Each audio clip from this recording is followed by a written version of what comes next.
কথায় বলে, তোমার সবথেকে বেশি ক্ষতি করার ক্ষমতা তোমার সবথেকে কাছের মানুষেরই বেশি থাকে। Hello and welcome to SD story. তুমি আমি সবাই এই মুভিটা দেখতে গিয়ে বুঝতে পারবো যে মুভিতে একের পর এক যে ঘটনাগুলো ঘটে চলেছে সেগুলো কে ঘটাচ্ছে, আসল ভিলেনটা কে। কিন্তু অবাক ব্যাপার হলো, তুমি সবকিছু দেখছো এবং সবকিছু জানছো, তারপরেও মুভির শেষে চরম ধাক্কা লাগতে চলেছে তোমার ব্রেনের ওপরে। কাহিনীর লেভেলে এরকম। হলিউডের একটা সেরা thriller movie SD story presents orphan. Movie শুরু হয়, আমরা দুজন মাঝবয়স্ক দম্পতিকে দেখি। মহিলার নাম হলো কেট আর এই লোকটার নাম হলো জন, কেটের স্বামী। কেটের প্রসব বেদনা ওঠে এবং জন তাকে হাসপাতালে নিয়ে আসে এবং তাকে অপারেশন থিয়েটারে নিয়ে যাওয়ার পর কেট একটা মৃত শিশুর জন্ম দেয়, যেটা শোনার পর কেট ভেঙে পড়ে এবং চিৎকার করে কাঁদতে থাকে। কিন্তু তারপর হঠাৎ তার ঘুম ভেঙে যায়। সে বুঝতে পারে সে এতক্ষণ ধরে একটা দুঃস্বপ্ন দেখছিল। আসলে সত্যি সত্যি এরকম তার সাথে হয়েছিল। সে তার তৃতীয় সন্তানকে মৃত প্রসব করেছিল এবং এই ঘটনা তার ব্রেনের মধ্যে প্রচণ্ড এফেক্ট করে। সে এখনও নিজের সেই মৃত প্রসব করা সন্তানকে ভুলতে পারেনি। এই মানসিক কষ্ট দূর করার জন্য সে নিজের চিকিৎসাও করাচ্ছিল। এখানে বলে রাখি, কেটের বর্তমানে দুটো সন্তান আছে। 4 বছরের একটা মেয়ে যার নাম ম্যাক্স আর 12 বছরের একটা ছেলে যার নাম ড্যানিয়েল। একদিন কেট আর কেটের স্বামী সিদ্ধান্ত নেয় অনাথ আশ্রম থেকে একটা শিশু দত্তক নেবে, যাতে তারা তাদের মৃত তৃতীয় সন্তানের কষ্ট কিছুটা হলেও ভুলতে পারে। যেমন ভাবনা তেমনি কাজ। গেল তারা দুজন একদিন অনাথ আশ্রমে। সেখানে যাওয়ার পর অনেক শিশুর সঙ্গে আলাপ হয় তাদের, কিন্তু একটা মেয়ে মনে দাগ কেটে যায়। মেয়েটার নাম হলো অ্যাস্থার। মেয়েটার বয়স মাত্র 10 বছর। অ্যাস্থারকে দেখে কেট আর জনের ভালো লেগে গেলেও অ্যাস্থারের চোখে মুখে চাহনি কেমন যেন অদ্ভুত ধরনের। বিশেষ করে চোখ দুটো দেখে মনে হয় যেন কোনো গোপন গভীর রহস্য অ্যাস্থারের ভেতরে লুকিয়ে আছে। তারা সেই অনাথ আশ্রমের প্রধান, এনার নাম সিস্টার এভিগেল, এনার সঙ্গে কথা বলে অ্যাস্থারকে নিজেদের বাড়িতে নিয়ে আসে। কেটের ছোট মেয়ে ম্যাক্স অ্যাস্থারকে দেখে খুব খুশি হলেও ড্যানিয়েল কিন্তু একদমই খুশি ছিল না। এখানে বলে রাখি, ম্যাক্স কিন্তু কথা বলতে পারত না, সে বোবা ছিল। অ্যাস্থার এই বাড়িতে আসার পর থেকে অ্যাস্থারের কিছু কিছু ব্যবহার, বিশেষ করে অ্যাস্থারের তাকানো কেমন যেন অদ্ভুত মনে হতে থাকে ড্যানিয়েলের। সেদিন কেট আর জন তাদের বেডরুমে কিছু স্পেশাল মুহূর্ত কাটাচ্ছিল। হ্যাঁ, ওটাই আর কি। ঠিক তখন ছোট্ট ম্যাক্স অ্যাস্থারের সঙ্গে সেখানে চলে আসে এবং বলে, মা, আমাদের প্রচুর ভয় করছে, আমরা আমাদের বেডরুমে ঘুমোতে পারছি না। এরপর কেট তাদের দুজনকে একসাথে নিয়ে ঘুমিয়ে পড়ে। পরদিন সকালবেলা তাদের বাড়ির পাশের জঙ্গলটাতে ড্যানিয়েল বন্দুকের নিশানা প্র্যাকটিস করছিল। ঠিক তখনই ড্যানিয়েল একটা ভুল করে বসে। সে একটা পায়রাকে গুলি করে দেয় এবং পায়রাটা একদম জখম হয়ে নিচে পড়ে যায়। এরপরে অ্যাস্থার ও ম্যাক্স সেখানে চলে আসে। অ্যাস্থার একটা পাথর নিয়ে ড্যানিয়েলকে বলে, এই পাথরটা নাও এবং এই পায়রাটার মাথা থেতলে এখনই মেরে ফেলো, নয়তো পায়রাটা ছটফট করতে থাকবে। এবং পায়রাটাকে এরকম ছটফট করতে দেখে আমার কষ্ট হচ্ছে। অ্যাস্থার কেমন যেন ঠান্ডা রহস্যময়ভাবে কথাগুলো বলছিল। কিন্তু এটা শোনার পর ড্যানিয়েল বলে, সরি, আমি এটা করতে পারবো না। অ্যাস্থার বলে, তাহলে বাধ্য হয়ে আমাকেই করতে হবে। এই বলে সে পাথর তুলে ওই পায়রাটাকে নৃশংসভাবে থেতলে থেতলে মেরে ফেলে। দেখে মনে হচ্ছিল অ্যাস্থারের ভেতরে যেন কোনো এক হিংস্র পশু লুকিয়ে আছে, যার ক্ষোভ ওই পায়রাটার ওপরে গিয়ে পড়ছে। পরের দিন স্কুলে দেখা যায় অ্যাস্থারকে একজন প্রচণ্ডভাবে বিরক্ত করত এবং অ্যাস্থার সেদিন একটু বেশি জোরে চেঁচিয়ে ওঠে। এতটাই জোরে চিৎকার ছিল যে স্কুলের সমস্ত বাচ্চারা প্রচণ্ড ভয় পেয়ে যায় এবং তারপর অ্যাস্থার স্কুল থেকে ছুটে বাড়ি চলে আসে। কেট কিন্তু অ্যাস্থারকে অনেকটাই ভালোবাসতে শুরু করেছিল, যেমন করে সে তার নিজের সন্তানদের খেয়াল রাখত। সে সেদিন অ্যাস্থারকে বলে, তুমি কি আমার তৃতীয় সন্তান, অর্থাৎ যাকে মৃত প্রসব করেছিলাম আমি, তার সমাধি দেখতে চাও? অ্যাস্থার তার সাথে চলে যায় এবং দেখা যায় কেট একটা গোলাপ গাছকে দেখিয়ে কাঁদতে শুরু করে এবং বলে, এই গোলাপ গাছটা যেই মাটিতে পোতা আছে, এই মাটিতে আমার সন্তানের সমাধি আছে। কেট আর জন নিজেদের মধ্যে শরীর চর্চা করতে ব্যস্ত ছিল। হ্যাঁ, এই সময় অ্যাস্থার সেখানে চলে আসে এবং কোনো কথা না বলে তাড়াতাড়ি নিজের রুমে চলে যায়। কিন্তু ব্যাপার এখানে না। ব্যাপার হলো, কেট তাড়াতাড়ি অ্যাস্থারের পেছন পেছন যায়। সে ভাবে, আমাদের ছোট্ট মেয়েটা আমাদেরকে এরকম অন্তরঙ্গ অবস্থা দেখে ফেলেছে, নিশ্চয়ই লজ্জা পেয়েছে। কিন্তু অবাক ব্যাপার, সেখানে যাওয়ার পর কেটকে অ্যাস্থার বলে, মা, তোমাকে বেশি ব্যস্ত হতে হবে না, আমি সব জানি। তুমি আর তোমার হাজব্যান্ড যৌন সম্পর্কে লিপ্ত ছিলে, তাই তো? আমি সব কিছু জানি। অবাক ব্যাপার, কেট প্রচণ্ড অবাক হয়ে যায় যে একটা 10 বছরের বাচ্চা মেয়ে কি করে এত কিছু জানে। সন্দেহ তো জোরালোভাবে কেটের মনের মধ্যে দেখা দেয়, কিন্তু সেদিনের মতো সে আর কিছু বলে না। পরের দিন দেখা যায় জন বাচ্চাদেরকে নিয়ে পার্কে যায়, যেখানে ওদের সঙ্গে এস্থার গেছিল। তারা যখন পার্কে খেলছিল তখন এই মেয়েটাকে দেখা যায় যে কিনা এস্থারকে স্কুলে ডিস্টার্ব করত। এস্থার ওকে কেমন যেন অদ্ভুতভাবে দেখতে থাকে এবং একসময় সুযোগ বুঝে সেই মেয়েটাকে ওপর থেকে নিচে ফেলে দেয় এস্থার। মেয়েটা প্রচণ্ড আঘাত পায়। এই ব্যাপারটা নিয়ে জন যখন এস্থারকে জিজ্ঞেস করে তখন এস্থার বলে, আমি শুধুমাত্র খেলছিলাম, ওই মেয়েটা নিজে থেকেই পড়ে গেছিল। এবং এস্থারের কথাতে ম্যাক্সও সায় দেয়, কিন্তু ড্যানিয়েল জানতো যে ওরা দুজনেই মিথ্যা কথা বলছে। ড্যানিয়েল এস্থারের দিকে তাকিয়ে বলে, তুমি মিথ্যে কথা বলছো। কিন্তু ড্যানিয়েলের এরকম ব্যবহারের জন্য তার মা বাবা উল্টো তাকেই ক্ষমা চাইতে বলে এস্থারের সঙ্গে। পরদিন অনাথ আশ্রম থেকে যখন সিস্টারের কল আসে কেটের কাছে, কেট সিস্টারকে পুরো ব্যাপারটা খুলে বলে। তার পরদিনই সিস্টার এস্থারের সঙ্গে দেখা করতে সেই বাড়িতে আসে এবং সেখানে আসার পর সিস্টার কেটকে বলে, আমি খুবই দুঃখিত, একটা বিষয় আপনাদেরকে আগে থেকেই বলা উচিত ছিল। আমি সবসময় একটা জিনিস খেয়াল করেছি, আমাদের হোস্টেলেও যখন কোনো অদ্ভুত জিনিস বা কোনো অশুভ জিনিস বা কোনো দুর্ঘটনা ঘটত, সবসময় আশেপাশে এস্থারকে দেখা গিয়েছে। এবং ব্যক্তিগতভাবে আমাদের আশ্রমে যতগুলো বাচ্চা আছে তার মধ্যে এস্থারের ব্যবহার আমার অদ্ভুত লাগতো। দেখা যায় সিস্টার যখন এই কথাগুলো কেটকে বলছিল তখন এস্থার ওখানেই একটা দেওয়ালের পিছনে লুকিয়ে তাদের সমস্ত কথা শুনছিল। এরপর এস্থার ম্যাক্সের কাছে যায় এবং খেলবার নাম করে ম্যাক্সকে নিয়ে পাশের একটা ব্রিজের কাছে যায়। এই সময় সিস্টার তার গাড়ি নিয়ে বেরিয়ে পড়ে অনাথ আশ্রমের উদ্দেশ্যে। এস্থার যখন দেখে গাড়িটা ব্রিজের সামনে চলে এসেছে তখন সে হঠাৎই ম্যাক্সকে ঠেলে সিস্টারের গাড়ির সামনে ফেলে দেয় এবং সিস্টার যখন দেখে ম্যাক্স তার গাড়ির সামনে চলে এসেছে, ম্যাক্সকে বাঁচাতে গিয়ে গাড়িটির নিয়ন্ত্রণ হারিয়ে বরফের স্তূপের সঙ্গে গিয়ে ধাক্কা মারে। সিস্টার তাড়াতাড়ি করে গাড়ি থেকে বেরিয়ে এসে ম্যাক্সকে দেখতে যায় এবং তখনই এস্থার সিস্টারের পেছন থেকে এক নরখাদক পিশাচের মতো হাতুড়ি দিয়ে সিস্টারের মাথায় ততক্ষণ পর্যন্ত মারতে থাকে যতক্ষণ পর্যন্ত সিস্টারের মৃত্যু না ঘটে। আর ম্যাক্স এই সমস্ত ঘটনা নিজের চোখে দাঁড়িয়ে দেখছিল এবং এসব দেখার পর ম্যাক্স প্রচুর ভয় পেয়ে যায় এবং তাকে আশ্বাস দিয়ে এস্থার বলে, কিচ্ছু হয়নি, তুমি ভয় পেও না, আমাদেরকে ওকে মারতেই হতো। এবং ম্যাক্সকে সে বিভিন্ন কিছু বুঝিয়ে কখনো বা ভয় দেখিয়ে কাউকে কিছু জানাতে বারণ করে দেয়। এস্থার তাদের বাড়ির স্টোর রুমের দিকে চলে যায় এবং তখন এস্থার তার গায়ে লেগে থাকা রক্তগুলো পরিষ্কার করছিল যাতে কেউ জানতে না পারে যে এইমাত্র সে সিস্টারকে খুন করে এসেছে নির্মমভাবে। ড্যানিয়েল একটা বরফের স্তূপের পেছনে লুকিয়ে তাদেরকে দেখতে থাকে, কিন্তু এই সময় এস্থার তাকে দেখে ফেলে যে ড্যানিয়েল তাকে দেখছে। ড্যানিয়েল যখন রাতের বেলায় বিছানায় শুয়েছিল তখনই হঠাৎ এস্থার সেখানে আসে একটা পেপার কাটার নিয়ে এবং তার কাছে গিয়ে তাকে প্রচণ্ড ভয় দেখায়, বলে, যদি আমার ব্যাপারে কাউকে কিছু বলেছ তাহলে পার্কে মেয়েটার সাথে যে অবস্থা করেছিলাম, যে অবস্থা সিস্টারের হয়েছে, একই অবস্থা তোমারও করব। ওদিকে সেদিন পার্কে যা ঘটনা ঘটেছে সেই ব্যাপার এবং সিস্টার কেটকে যা যা বলে গেছে এসব শুনে কেটের মনে সন্দেহ তৈরি হতে থাকে এস্থার সম্বন্ধে। কেটের মনে হতে থাকে কোনো এক মানসিক রোগে ভুগছে এস্থার। সে তার স্বামী জনকে বারবার করে বলতে থাকে এস্থারকে কোনো মনোরোগ বিশেষজ্ঞের কাছে নিয়ে যাওয়ার জন্য। জন প্রথমে রাজি না হলেও শেষ পর্যন্ত তারা দুজন এস্থারকে নিয়ে একজন কাউন্সিলরের কাছে যায়। কাউন্সিলরকে এস্থার খুব সূক্ষ্মভাবে তার কথার জালে ফাঁসিয়ে ফেলে এবং কাউন্সিলরের মনে এই বিশ্বাস জন্মে যায় এই মেয়েটা যা বলছে ঠিক বলছে। সমস্যা যদি থেকেই থাকে তাহলে হয়তো কেটের মধ্যে সমস্যা থাকতে পারে, কারণ কেট এর আগে একটা বাচ্চাকে হারিয়েছে। তাই হয়তো কেটের মনের মধ্যে এস্থার সম্বন্ধে মিথ্যে এবং ভুল ধারণা আসছে। এবং এটা শোনার পর জন কেটের উপরে প্রচণ্ড রেগে যায় এবং তাদের দাম্পত্য জীবনে অশান্তি সৃষ্টি হয়। তারা যখন বাড়ি ফিরে আসে অনাথ আশ্রম থেকে তাদের কাছে কল আসে। ফোনের ওপার থেকে শোনা যায় সিস্টার অ্যাবিগেলকে নাকি খুঁজে পাওয়া যাচ্ছে না। পুলিশ একসময় সিস্টারের মৃতদেহটা উদ্ধার করে এবং এটা শোনার পর কেট ও জন দুশ্চিন্তায় পড়ে যায়, কারণ সিস্টার শেষবার তাদের বাড়িতেই তো এসেছিল। এমন কি হলো যে সে মারা গেল? কেটের কিন্তু এবার এস্থারের প্রতি সন্দেহ আরও বাড়তে থাকে। কেট ঠিক করে যে এস্থার ওই অনাথ আশ্রমে কীভাবে এসেছিল, কে দিয়ে গেছিল, এই বিষয়ে সবকিছু খোঁজখবর নেওয়ার। জানা যায় রাশিয়ার এক অনাথ আশ্রম থেকে এস্থারকে এই অনাথ আশ্রমে দিয়ে যাওয়া হয়েছিল। কেট রাশিয়ার ওই অনাথ আশ্রমে কল করে জিজ্ঞেস করে, এস্থার নামের বাচ্চাটি আপনাদের ওখানে কবে এসেছিল?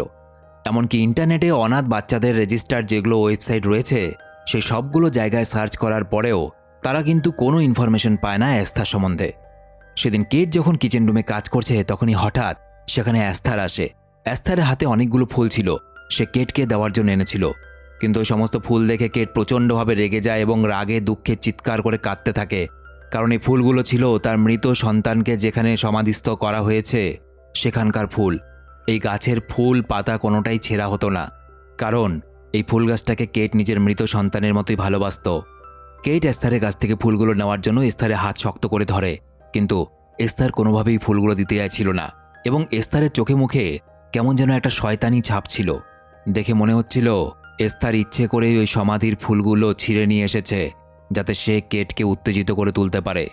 তাদের মধ্যে ধস্তাধস্তি শুরু হয় এবং এই সময় জন চলে আসে। জন আসার পরেই এস্থারের চোখ মুখ কেমন যেন পাল্টে যায়। সে কেমন গোবেচারা ভাব করে কেটের সম্বন্ধে দোষ দিতে শুরু করে জনের কাছে। সে বলে, আমি মাকে ফুলগুলো দিতে গিয়েছিলাম, কিন্তু মা আমাকে প্রচণ্ড মারধর করেছে। আসলে এমন কিছুই ঘটেনি, সে নিজেকেই নিজে আঘাত করেছে এবং এমনভাবে আঘাত করেছে যাতে দেখে মনে হয় যে কেট ওকে আহত করেছে। জন এটা ভেবে নেয় তার স্ত্রীর মাথা খারাপ হয়ে গেছে। সেটা ভাবতেও পারেনি তার স্ত্রী এতটা নিষ্ঠুর হতে পারে। পরের দিন সকালে কেট তার বাচ্চাদেরকে স্কুলে দিয়ে আসতে যায়। এই সময় ড্যানিয়েল যখন স্কুলের মধ্যে ঢুকছিল ওর ব্যাগ থেকে কিছু বই পড়ে যায়। কেট যখন ওর বইগুলো ফিরিয়ে দিয়ে আসতে যায় তখনই এস্থার এসে গাড়ি স্টার্ট দিয়ে দেয় এবং গাড়িটাকে ব্যাক গিয়ারে দিয়ে দেয়। গাড়ি পেছন দিকে যেতে শুরু করে। ওই সময় গাড়িতে কেটের ছোট মেয়ে ম্যাক্স ছিল। কেট যখন দেখে গাড়িটা পেছনের দিকে গড়িয়ে চলে যাচ্ছে, সেখানে থাকা অনেকে মিলে গাড়িটাকে থামানোর চেষ্টা করে, কিন্তু গাড়িটাকে তারা থামাতে ব্যর্থ হয় আর গাড়িটা নিজের গতিতে গিয়ে একটা বরফের স্তূপের সঙ্গে ধাক্কা মারে। গাড়িটা সেখানে থেমে যায় এবং কেট প্রচণ্ড আতঙ্কগ্রস্ত হয়ে পড়ে। সে বুঝতে পারে এটার পিছনেও এস্থারেরই হাত আছে, কিন্তু সে মুখে কিছু বলতে পারে না, কারণ তার কাছে কোনো প্রমাণ নেই, আর প্রমাণ ছাড়া তার স্বামী জন কিছুই বিশ্বাস করবে না। কেট দিনের পর দিন আরও বেশি ডিপ্রেশনে চলে যাচ্ছিল। সে সব কিছু বুঝতে পারছিল যে যা কিছু ঘটছে সব এস্থারের জন্যই হচ্ছে, কিন্তু তার করার কিছু নেই। এদিকে জন কেটকে এরকম চুপচাপ থাকতে দেখে ধরে নেয় কেটের হয়তো মানসিক সন্তুলন হারিয়ে যাচ্ছে এবং সে মনোরোগ চিকিৎসককে তাদের বাড়িতে নিয়ে আসে। জন মনোরোগ বিশেষজ্ঞকে বলে, কেট আসলে মানসিক সন্তুলন হারিয়ে ফেলছে। আমি দেখেছি এর মাঝখানে সে একদিন বারে গিয়েছিল এবং মদের বোতল কিনে এনেছিল। কেট চিৎকার করে ওঠে। সে বলে, আমি মনের দুঃখে বারে গিয়েছিলাম। হ্যাঁ, এটাও ঠিক, আমি মদের বোতল কিনেও ছিলাম, কিন্তু সেখান থেকে এক বিন্দু মদ আমি ছুঁইনি, সব নষ্ট করে ফেলেছিলাম। কিন্তু জন তার কোনো কথাই শুনতে রাজি না। কাউন্সিলর বলে, যেহেতু তোমার তৃতীয় সন্তান মারা যাওয়ার পর থেকে তুমি মানসিকভাবে ডিপ্রেশনে চলে গেছিলে এবং তারপরে তুমি নেশাগ্রস্ত হয়ে পড়েছিলে এবং সেই জিনিসটা তোমার এখনও সারেনি, এবং এই জন্যই হতে পারে এস্থার সম্বন্ধে তোমার বিরূপ মনোভাব রয়েছে। তোমাকে নেশামুক্তি কেন্দ্রে পাঠানো হবে, সেখানে তোমার চিকিৎসার প্রয়োজন। আমার মনে হয় তুমি লুকিয়ে নেশা করো এবং এই জন্য এস্থারকে তুমি খারাপ ভাবতে থাকো। এদিকে দেখা যায় ড্যানিয়েল ওর বোন ম্যাক্সের কাছে যায় এবং ম্যাক্সকে জিজ্ঞেস করে, এই সমস্ত কিছু যা কিছু ঘটছে তুমি কি কিছু জানো? ম্যাক্স এতদিন কাউকে কিছু না জানালেও সে তার মায়ের এরকম অবস্থা দেখে কিছুতেই চুপচাপ থাকতে পারে না। সে মুখে বলতে না পারলেও সে ড্রয়িং করে বোঝাতে শুরু করে এবং এই ড্রয়িংগুলোতে সে এস্থারের সমস্ত কুকর্ম যেগুলোকে সে নিজের চোখে সামনে হতে দেখেছে সেগুলো বোঝানোর চেষ্টা করছিল। ড্যানিয়েল পুরোপুরিভাবে শিওর হয়ে যায় যে এই সব কিছু এস্থারের জন্যই হচ্ছে। ড্যানিয়েল তার বোনকে বলে, আমি ট্রি হাউসে যাব এবং সমস্ত প্রমাণ জোগাড় করব, কারণ সেই ট্রি হাউসের মধ্যেই সিস্টারকে খুন করার পর যাবতীয় সবকিছু সেখানে রেখে এসেছে এস্থার। এদিকে কেটকে দেখা যায় সে এস্থারের রুম চেক করে এবং সেই রুমে সে একটা বই পায়, যে বইয়ের মধ্যে অনেকগুলো ফটোগ্রাফ ছিল আর ওই বইয়ের মধ্যে একটা শিক্ষা প্রতিষ্ঠানের নাম লেখা ছিল, যেটাকে সে গুগলে সার্চ করে এবং গুগলে সার্চ করার পর এমন কিছু জিনিস দেখে যেটা দেখে কেটের মাথায় ঘুরে যায়। কেট এক জায়গায় কল লাগায় এবং জিজ্ঞেস করে, এটা কি কোনো অনাথ আশ্রম? ফোনের ওপার থেকে মহিলা বলে, না, এটা কোনো অনাথ আশ্রম নয়, এটা মানসিক রোগীদের হাসপাতাল। অর্থাৎ এস্থার রাশিয়ার কোনো অনাথ আশ্রমে ছিল না, সে একটা মানসিক হাসপাতাল অর্থাৎ পাগলদের হাসপাতালে ছিল। সে একজন মানসিক রোগী। কিন্তু এখানেই টুইস্টের শেষ নয়, এ তো সবে ছিল শুরু। ওদিকে দেখা যায় ড্যানিয়েল ট্রি হাউসে প্রমাণ সংগ্রহ করতে গেছে, কিন্তু সেখানে এস্থার চলে আসে এবং সে সমস্ত প্রমাণগুলোকে আগুনে জ্বালিয়ে পুড়িয়ে দেয় এবং একই সাথে সেই ট্রি হাউসটাতে আগুন লাগিয়ে দেয় যাতে ড্যানিয়েল সেখানেই পুড়ে মারা যায়। ড্যানিয়েল কোনোভাবে সেই আগুন থেকে বেঁচে গেলেও আহত হয়, কারণ ড্যানিয়েল ওখান থেকে বাঁচার জন্য নিচে পড়ে যায়। ট্রি হাউসটা দাউ দাউ করে জ্বলছে, এটা কেটের চোখে পড়ে এবং কেট চিৎকার করে বেরিয়ে আসে। ছুটে এসে ড্যানিয়েলের কাছে যায় এবং এই সময় সে দেখে একটা পাথর তুলে ড্যানিয়েলকে মারতে চাইছিল এস্থার, কিন্তু কেট চিৎকার করাতে এস্থার এটা করতে পারে না এবং সেখান থেকে চলে যায়। কেট ড্যানিয়েলকে নিয়ে তাড়াতাড়ি হাসপাতালে যায় এবং জনকে বোঝানোর চেষ্টা করে এই সমস্ত কিছু যা করেছে এবং যা হচ্ছে আমাদের সাথে সব কিছুই এস্থার করছে। কিন্তু জন কোনোভাবেই এইসব বিশ্বাস করে না। সে বলে, এস্থার একটা 10 বছরের বাচ্চা মেয়ে, ওই সমস্ত কিছু কি করে করতে পারে? আমার মনে হচ্ছে তোমার মানসিক সমস্যা দিন দিন বেড়েই চলেছে, তোমার চিকিৎসার দরকার। এদিকে দেখা যায় এস্থার প্রচণ্ড রেগে গিয়ে ড্যানিয়েলের রুমের দিকে যাচ্ছিল এবং এস্থার ড্যানিয়েলকে হত্যা করার চেষ্টা করে, কিন্তু ভাগ্যক্রমে ড্যানিয়েল বেঁচে যায়। কেট যখন ম্যাক্সের কাছ থেকে সমস্ত কিছু জানতে পারে, কেট প্রচণ্ড রেগে যায় এবং এস্থারের সামনে গিয়ে সবার সামনে এস্থারকে একটা জোরে থাপ্পড় লাগিয়ে দেয়। কিন্তু ডাক্তাররা সেখানে আসার পর কেটকেই পাগল ভেবে নেয় এবং ওকে একটা ইঞ্জেকশন দিয়ে দেয়। জন সেখানে যাওয়ার পর সে এস্থারকে গোবেচারা ভেবে জড়িয়ে ধরে এবং বলে, তোমার মায়ের মানসিক সন্তুলন হারিয়ে গেছে, কিছু মনে করো না। এরপর রাত নামে, আর আজকের রাতটা যে প্রচণ্ড ভয়ঙ্কর হতে চলেছিল তা কে জানত। কেট একদিকে হাসপাতালে এবং জন ম্যাক্স আর আস্থারকে নিয়ে বাড়িতে যায়। বাড়িতে যাওয়ার পর জন প্রচণ্ড মদ্যপান শুরু করে এবং মদ্যপানের ফলে যখন জনের প্রচণ্ড নেশা হয়ে গেছিল তখন সেখানে এস্থার আসে। কিন্তু অবাক ব্যাপার, এস্থার নিজেকে কোনো বাচ্চা মেয়েদের মতো করে নয়, বরং একজন কামুকি প্রাপ্ত বয়স্ক মেয়ের মতো করে সেজেছিল। এস্থার এসে জনের পাশে বসে এবং কেমন যৌনতামূলক দৃষ্টিভঙ্গিতে জনের দিকে তাকাতে থাকে। জনকে সে বলে, জন, আমার দিকে তাকাও না, আমি কি কম সুন্দর দেখতে কেটের থেকে? আমাকে স্পর্শ করে দেখো। জন যদিও নেশাগ্রস্ত ছিল, তবুও এস্থারে এইসব কথাবার্তা জনের যেন হোশ উড়ে যায়, কারণ এস্থারকে তো সে নিজের মেয়ে রূপে এখানে দত্তক নিয়ে এসেছে। বাচ্চা মেয়েটা কী ধরনের আচরণ করছে? জন চিৎকার করে এস্থারকে বলে, তুমি ভুলে যাচ্ছ আমি তোমার বাবা হই, তুমি আমার মেয়ে হও। এবং এর ফলে এস্থার প্রচণ্ড রেগে গিয়ে নিজের রুমে চলে যায়। ওদিকে কেটের কাছে ওই মানসিক রোগীদের হাসপাতাল থেকে একটা কল আসে। ফোনের ওপার থেকে একজন বলে, আপনি কি জানেন এস্থার আসলে কে? যেটা শোনার পর কেট পুরোপুরি অবাক হয়ে যায়, কারণ লোকটা বলে, এস্থার কোনো শিশু নয়, এস্থার একজন 33 বছর বয়সের পূর্ণবয়স্ক মহিলা। 10 বছরের শিশু সেজে অনাথ আশ্রমের মধ্যে ছিল, যাকে কেটরা বাড়িতে নিয়ে এসেছিল শিশু ভেবে। সেই লোকটা আরও বলে, এস্থারের এমন একটা বিরল রোগ হয়েছিল যার ফলে ওর শারীরিক বিকাশ পুরোপুরিভাবে বন্ধ হয়ে গেছিল এবং এই জন্য শরীর ছোট বাচ্চাদের মতোই থেকে যায়, কিন্তু ওর বয়স 33 বছর এবং এই রোগের ফায়দা নিয়ে সে বিভিন্ন মানুষজনকে বোকা বানায়। লোকটা বলে, এস্থার আমাদের মানসিক হাসপাতালের সবথেকে খতরনাক পেশেন্ট ছিল, ও অনেকগুলো খুন করেছে, ওর নামে অনেকগুলো কেস ঝুলছে। লোকটা আরও বলে, আপনাদের আগে যেই পরিবার এস্থারকে দত্তক নিয়ে গেছিল সে সেই পরিবারকেও মেরে ফেলেছে, আগুন জ্বালিয়ে গোটা বাড়ি ধ্বংস করে দিয়েছিল এস্থার। এই সমস্ত কিছু শোনার পর স্বাভাবিকভাবেই কেটের পায়ের তলা থেকে যেন মাটি সরে যায় এবং কেট বিপদের মধ্যেও বুদ্ধি না হারিয়ে তাড়াতাড়ি ভেবে নেয় যে তার কি করা উচিত। তাকে যেভাবেই হোক পুলিশকে ইনফর্ম করতে হবে, কারণ এস্থার অর্থাৎ ওই ভয়ানক মানসিক রোগীটা এখন তার বাড়িতেই রয়েছে। অন্যদিকে এস্থারকে দেখা যায় সে মুখের মেকআপ রিমুভ করছিল। সে বেশিরভাগ সময় মুখে মেকআপ করে রাখত এবং ওর হাতে এবং ঘাড়ে কিছু দাগ ছিল। হাতের দাগগুলোকে ঢাকা দেওয়ার জন্য সে ব্রেসলেট পরত। এবার এস্থারকে মেকআপ ছাড়া একদম আসল রূপে দেখা যায়। অন্যদিকে জনকে দেখা যায় সে আফসোস করছিল, এস্থারের সঙ্গে এরকম ব্যবহার করাটা ঠিক হয়নি, ও তো এখনও বাচ্চা, তাই ভুলভাল বলে ফেলেছে। জন ওর সাথে কথা বলতে যায় এবং সে যখন ওর রুমে যায় তখন এস্থার সেই রুমের মধ্যে ছিল না এবং জন সেখানে অনেক অদ্ভুত ধরনের আঁকা ছবি দেখতে পায় এবং ওই ছবিগুলো কিছু কিছু সেসব ঘটনার ছিল যেগুলো এস্থার ঘটিয়েছিল। ছবিগুলো দেখার পর জন বুঝতে পারে তার স্ত্রী কেট মোটেও মিথ্যে কথা বলছিল না। এই সময় কেট কল করে জনকে। জন যখনই কলটা রিসিভ করতে যাবে তখনই পেছন থেকে এস্থার জনের ওপর আক্রমণ করে এবং জনকে নৃশংসভাবে সেখানেই খুন করে। কেটের ছোট মেয়ে ম্যাক্স ওখানে ছিল। সে দাঁড়িয়ে দাঁড়িয়ে সবকিছু নিজের চোখে দেখছিল যে কিভাবে তার বাবাকে এস্থার মারছে। এই সমস্ত কিছু দেখে ম্যাক্স প্রচণ্ডভাবে ভয় পেয়ে যায় এবং তার রুমে গিয়ে লুকিয়ে পড়ে। অন্যদিকে কেট তড়িঘড়ি করে হাসপাতাল থেকে বাড়ি ফিরছে, কারণ সে জানে এস্থার ওর পরিবারের জন্য কতটা বিপজ্জনক হতে পারে এখন। কেট যখন তড়িঘড়ি করে তার বাড়িতে এসে পৌঁছায়, বাড়ির মধ্যে তখন এক অদ্ভুত শান্ত পরিবেশ বিরাজ করছে। ভেতরে ঢুকতেই তার হাজবেন্ড জনের মৃতদেহটা দেখতে পায়।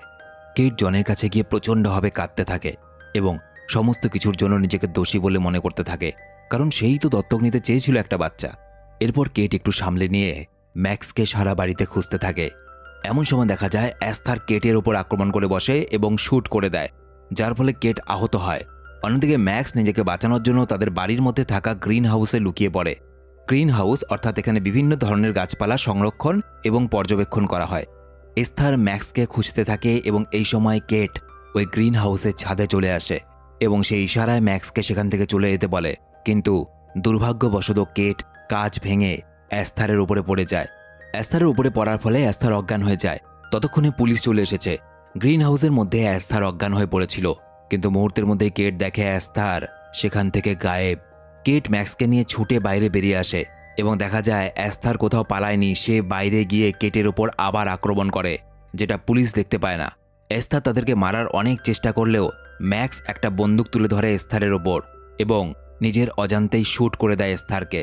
কিন্তু এই গুলিটা এস্থারের গায়ে লাগার বদলে যে বরফ জমেছিল সেই বরফের মধ্যে লাগে এবং বরফের মধ্যে আস্তে আস্তে ফাটল ধরতে শুরু করে। কেট এবং এস্থার বরফ ভেঙে ওই ঠান্ডা জলের মধ্যে পড়ে যায়। কেট কোনোভাবে ওই জলের মধ্য থেকে বেরিয়ে আসার চেষ্টা করে, কিন্তু নিচে থেকে এস্থার তাকে টানতে থাকে। দেখে মনে হচ্ছিল এস্থারের মধ্যে কোনো ভয় ডর নেই ধরা পড়ার। সে কোনোভাবে এই ফ্যামিলিকে মারতে চায়। এস্থার আবারও কেটকে টানতে থাকে সেই জলের ভেতরে। সে মরলে কেটকে নিয়েই মারা যাবে, কিন্তু কেট এস্থারের মুখে এক জোরে ঘুষি মারে এবং ওকে জলের একদম নিচে ধাক্কা দিয়ে দেয়, যার ফলে এস্থার প্রচণ্ডভাবে আহত হয় এবং ওখানেই জ্ঞান হারিয়ে ফেলে। এবং যেহেতু ওই কনকনে ঠান্ডা জলের মধ্যে জ্ঞান হারিয়ে ফেলেছে সে, সুতরাং সে কিছুক্ষণের মধ্যেই মারা যাবে। কেট শেষ পর্যন্ত ম্যাক্সকে নিয়ে সেখান থেকে বেঁচে ফেরে। যেন এক বিভীষিকাময় রাতের সমাপ্তি ঘটল কেটের জীবন থেকে এবং এই মুভিটা এখানেই শেষ হয়ে যায়। তো ভিডিও কেমন লাগলো অবশ্যই কমেন্টে আমাকে লিখে জানাবে, আমি তোমার কমেন্ট পড়বো। আর আমার সাথে সরাসরি কথা বলার জন্য ফেসবুক ইনস্টাগ্রামের লিঙ্ক ভিডিওর নিচের ডেসক্রিপশনে দেওয়া আছে। ভিডিও ভালো লেগে থাকলে সাবস্ক্রাইব করতে হবে না, শুধু একটা লাইক করে দিও আর বন্ধুদেরকে শেয়ার করো। দেখা হচ্ছে পরের ভিডিওতে, বাই। তো এই জন্য মেয়েরা মুখে আটা ময়দার মেকআপ মাখে, যাতে বয়স না বোঝা যায়।